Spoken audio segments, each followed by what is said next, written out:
Good morning dance కుర్రాలు. ఇంకెప్పట్లాగే పొద్దున్నే లేచి వార్మప్ చేయడానికి పైకి అయితే వచ్చేసాను. ప్రాక్టీస్ చేసి చాలా రోజులు అవడంతో బాడీ అయితే సహకరించట్లేదు. అయినా మనం తగ్గేదేలే. వార్మప్ చేసుకుని అలా బయటకు వచ్చి చూస్తే మన చింటూ బాయ్ అయితే వాకింగ్ చేస్తున్నాడు. పాపం చింటూ బాయ్ సిక్స్ ప్యాక్ లేదని చింటూ బాయ్ గర్ల్ ఫ్రెండ్ అయితే వదిలేసిందట.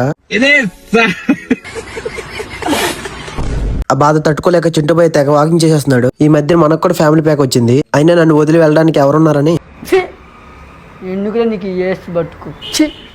ఫైనల్లీ వార్మప్ అయితే కంప్లీట్ అయిపోయింది. మార్నింగ్ లేచి తినడానికి శనగలు అయితే నానబెట్టుకున్నాను. కొద్దిగా ఆనియన్ మిర్చి పౌడర్ వేసి బాయిల్ చేసి పెట్టుకున్నాను. ఇంక స్నానం చేసి అన్ని చేసి వచ్చాను కానీ ఇంకెళ్ళి పడుకుని లేగలేదు. మధ్యాహ్నం భోజనంకి వెళ్దామంటే అప్పుడు లేచారు మళ్ళీ.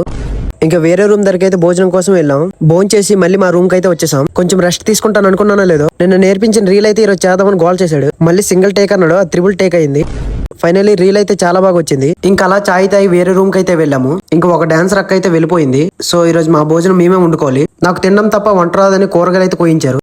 ఈ రోజు మా చెఫ్ అయితే మా రాజాగాడే. వాడు చేసింది చూస్తుంటే నా కడుపులో ఎలకలు తిరుగుతున్నాయి, అంత బాగా చేస్తున్నాడు. మొన్న ఒక రీల్ అయితే మా మాస్టర్ అయితే కొరియోగ్రఫీ చేయమన్నారు కదా, ఈ రోజు ఆ రీల్ ఎలాగైనా వీడియో షూట్ చేసి సెండ్ చేయమన్నారు. ఇంకా సగంలోనే వంట ఆఫీస్ మరి రూమ్ కి వచ్చి కాస్ట్యూమ్ వేసుకున్నాం. ఇంకా ఈ రీల్ కోసం అయితే ఈ రోజు మాకైతే దోలు తీరిపోయింది. 10 నిమిషాలకే అలిసిపోయాం, అంత గాలి ఆడట్లేదు. ఈ కాస్ట్యూమ్ కూడా నేను ఫస్ట్ టైం వేసుకున్నాను, అందుకే అంత ఇబ్బంది పడ్డాను. ఫైనల్ గా రీల్ అయితే కంప్లీట్ అయిపోయింది. మళ్ళీ అయితే వేరే రూమ్ కి అయితే వెళ్ళిపోయాము. మళ్ళీ వచ్చి వంట చేసి తినే లోపు అయితే 12:30 అయిపోయింది. డాన్సర్స్ లైఫ్ అంటే అంత ఈజీ ఏం కాదు.